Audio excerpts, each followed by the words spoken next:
जी, हो गई summer vacations over, कर ली मस्ती, घूम लिए दोस्तों के साथ, जो करना था। आई होप सारा फन कर लिया होगा इन समर वेकेशंस में। अब स्कूल खुल गए हैं एंड आई होप कि आपको रियलाइज हो गया होगा कि नाउ इज द टाइम कि हमें सीरियस हो जाना चाहिए। जो बच्चे लग के 9th को सीरियसली लेके लग चुके हैं ना, उनको समझ में आ गया है कि 8th क्लास का लेवल अगर यहाँ पे था ना तो 9th इधर है। सो ये जो ब्रिज बना हुआ है ना, इसको क्रॉस करने के लिए लगेगी बहुत सारी मेहनत। ठीक है, आधा साल तुम्हारा निकल गया और बचा हुआ आधा साल भी कैसे निकल जाएगा पता ही नहीं चलेगा। सो नाउ एक बात को समझो, जब तुम 10th क्लास में आओगे ना, अभी तो जैसे 8 से 9 का झटका तो है ही, जब 10th में आते हैं ना, सो वहां पे क्या होता है कि डे 1 से स्टार्ट हो जाता है बोर्ड्स है, इस साल तो बोर्ड्स है, इस साल तो बोर्ड्स है। सो वो एक प्रेशर तुम्हारा बाय डिफॉल्ट बिल्ड ऑन होता ही रहता है। लेकिन अगर तुमने 9th में कंसेप्ट्स पे ध्यान नहीं दिया, मेरे से लिखवा लो, 10th में जब टीचर्स पढ़ाएंगी ना तो वो बार बार ये चीज बोलेंगी कि ये चीज हम 9th में करके आए हैं, ये चीज हम 9th में करके आए हैं, और उस टाइम तुम बस अपने दोस्तों का मुंह देखोगे क्योंकि तुम्हें पता ही नहीं होगा, क्योंकि तुम कंसेप्ट समझ ही नहीं रहे। अभी तुम्हें लग रहा है कि जैसे 6th 7th 8th करिए वैसे ही 9th निकल जाएगी, लेकिन ऐसा नहीं है। इस बात को समझ लो कि तुम लोग क्लास 9th में नहीं हो, तुम बोर्ड के प्रेप मोड में हो, और अभी जितनी मेहनत कर लोगे ना उतनी ही आसान तुम्हें लगने वाली है अपनी 10th की क्लास।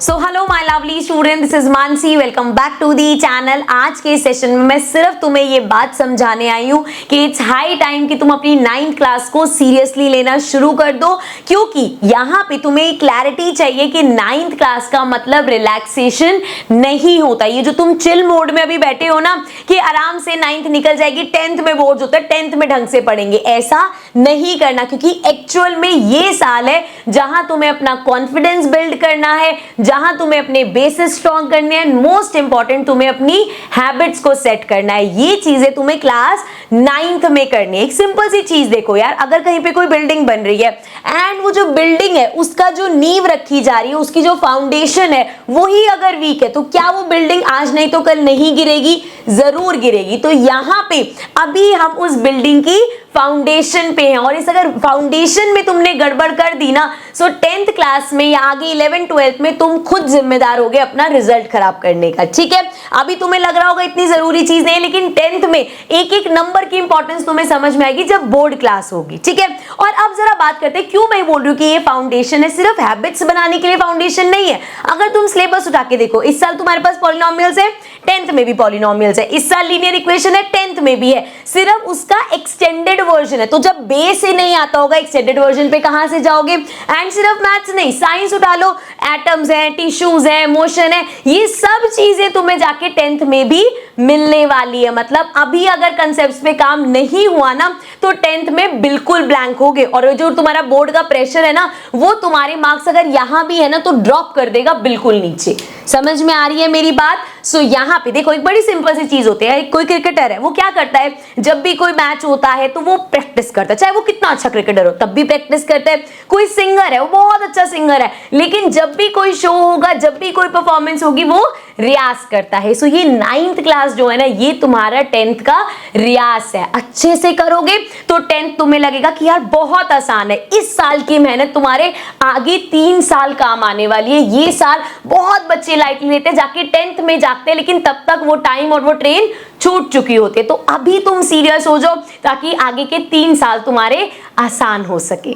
देखो बच्चों, अभी तुम्हारे पास टाइम है ना, तो तुम्हारे पास ये बोर्ड का प्रेशर है, और देखा जाए तो कंपटीशन बहुत कम है। अभी तुम क्लास 9th में कितने बच्चों से कंपीट कर रहे हो? अपने स्कूल के 9th के 100 बच्चों से, मैक्सिमम इतने बच्चों से कंपीट कर रहे हो। वहीं पे ही तुम्हें, उसमें भी क्लास में एक बच्चा फर्स्ट आता है, तो अगर आपकी क्लास में 40 स्टूडेंट्स है तो आपका कंपटीशन वो 39 स्टूडेंट्स है कि उनमें से आपको टॉप करना है। लेकिन नेक्स्ट ईयर जब आप टॉप करोगे तो आप सिर्फ अपने स्कूल में टॉपर्स लिस्ट में नहीं आते, आप पूरे सीबीएसई के जितने स्टूडेंट्स हैं उनमें से टॉप करते, तो वहां वो तुम्हारा कंपटीशन है। अभी तुम्हारे पास कम कंपटीशन है, कम एक्सपेक्टेशंस है तुमसे, एंड बोर्ड का वो वर्ड का तुम्हें अगले साल समझ आएगा कि बोर्ड वर्ड का जो प्रेशर होता है वो कितना होता है। तो वो प्रेशर नहीं है, अभी तुम्हारे पास टाइम है, लेकिन ये टाइम भाग रहा है। अगर तुम नहीं अभी समझोगे ना तो ये टाइम निकल जाएगा। अब मैं तुम्हें बताती हूँ क्या क्या चीजें हैं जिसपे तुम्हें मेहनत करने की जरूरत है, जो हमारी हैबिट्स है।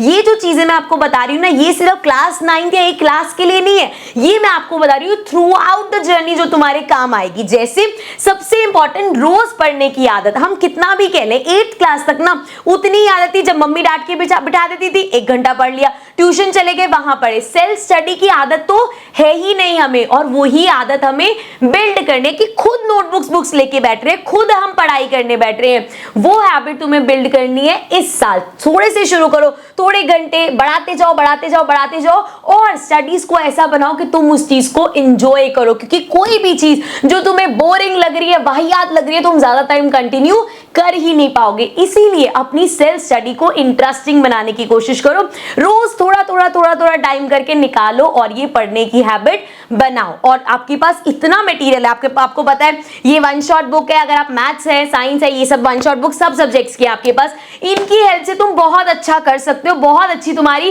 प्रैक्टिस हो सकती है। तो रोज तुम्हारे पास मटेरियल भी है पढ़ने का, ठीक है।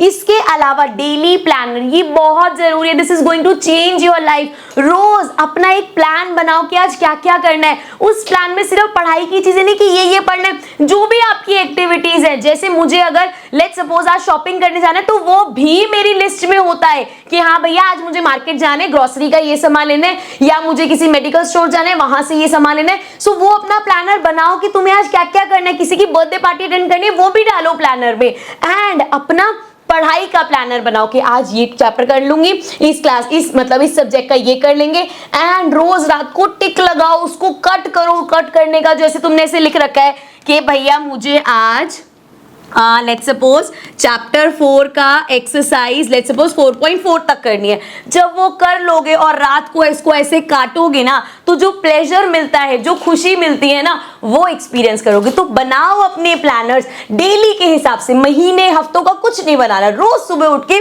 आज चक चक चक चक चक चक ये सब चीजें करनी है। ये चीजें, ये छोटी छोटी हैबिट्स है ना, ये देखो यार मैं तो तुमसे कितनी बड़ी हूँ, ये हैबिट मुझे आज तक है। मैं अभी भी प्लानर्स बनाती हूँ कि आज मुझे ये शूट करना है, आज मुझे इस चैप्टर का ये प्रिपेयर करना है, आज मुझे मार्केट से ये जाना है, आज मुझे यहां जाना है, यहां जाना है, सब लिखती हूं मैं। सो ये हैबिट तुम्हारी बहुत लॉन्ग लास्टिंग रहने वाली है।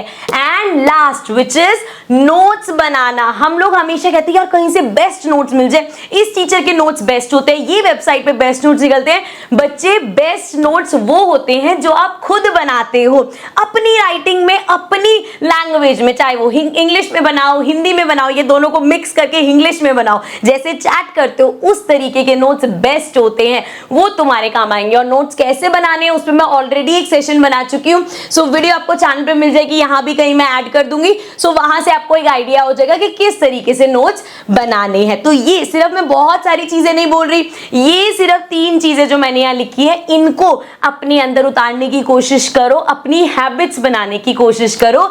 ये तुम्हारे लिए आगे जाके बहुत लाइफ चेंजिंग चीजें होने वाली है। This is the correct age जो तुम ये सब शुरू कर दो, ठीक है। देखो तुम सिर्फ मेरे एक बच्चे नहीं हो जिसको मुझे 9th में अच्छे मार्क्स दिलाने हैं, तुम्हें मैं ऐसा देखती हूँ कि तुम 10th के टॉपर हो, और तुम्हें खुद को भी, जो हम मैनिफेस्टेशन बोलते हैं ना, यही होती है मैनिफेस्टेशन, कि हमने अंदर से मान लिया कि 10th में तो टॉप में कर ही रही हूँ, तो अपने आप वो चीजें तुम्हारे अंदर डेवलप होंगी। देखो बच्चे, क्लास 10th में टॉप करने की जो जर्नी होती है ना, वो 10th में नहीं, वो 9th क्लास में ही स्टार्ट हो जाती है, और आपकी वो जर्नी स्टार्ट हो चुकी है। अब उसको आप कितना सक्सेसफुल बनाओगे ये तुम्हारे हाथ में है। आई होप मेरी बातें तुम्हारे दिमाग में घुस गई होंगी एंड आप इन बातों को मानोगे। नीचे कमेंट सेक्शन में मुझे बताना कि कौन कौन सी हैबिट्स है जिन पे आप काम कर रहे हो एंड क्या क्या चेंजेस आपको दिख रहे हैं। और अगर थोड़ी सी भी आपको ये वीडियो मोटिवेटिंग लगती है तो अपने फ्रेंड्स के साथ जरूर शेयर करना। I see you all in the next video. Bye bye for now.